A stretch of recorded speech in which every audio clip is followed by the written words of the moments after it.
অপেক্ষাকে আমি আজও ছাড়তে পারিনি। হ্যাঁ, অপেক্ষার কথাই বলছি। ভালোবাসার রক্তিম ধারালো স্নিগ্ধ ছোঁয়ায় এ হৃদয় থেকে এক এক করে ছেড়ে গেছে সব লোভ, হিংসা, ক্রোধ, অহংকার, স্বার্থপরতা, সবকিছু। কিন্তু অপেক্ষা আমাকে আজও ছেড়ে যেতে পারেনি। আমি ভালোবাসার জন্য সব কিছু ছেড়েছি, শুধু অপেক্ষা ছাড়া। অপেক্ষাকে আমি আজও হৃদয়ের গহীনতম অংশে অবরুদ্ধ করে বেঁচে আছি। অনেকেই বলে অপেক্ষা হচ্ছে শুদ্ধতম ভালোবাসার প্রকাশ।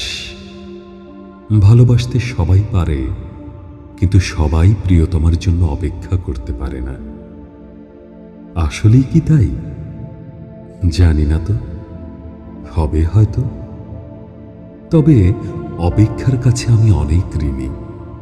প্রিয়তমার জন্য অপেক্ষা আমাকে পাখির মতো সহজ হতে শিখিয়েছে, শিশুর মতো অনাবিল হতে শিখিয়েছে, আকাশের মতো বিশাল হতে শিখিয়েছে, ফুলের মতো স্নিগ্ধ সুন্দর হতে শিখিয়েছে।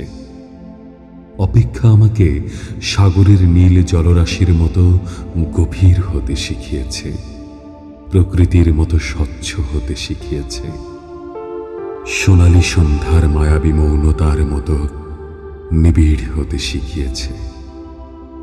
শেষ পর্যন্ত অপেক্ষা আমাকে কবিতার মায়াবী অনিন্দ ভুবনের কাছে নিয়ে গেছে। হৃদয়ের মধ্যে প্রতি মুহূর্তে অপেক্ষাকে পুষে রাখা কি কঠিন, অথচ আমি সেই কাজটিই করে যাচ্ছি প্রতি মুহূর্তে, কি নিদারুণ আনন্দের সাথে।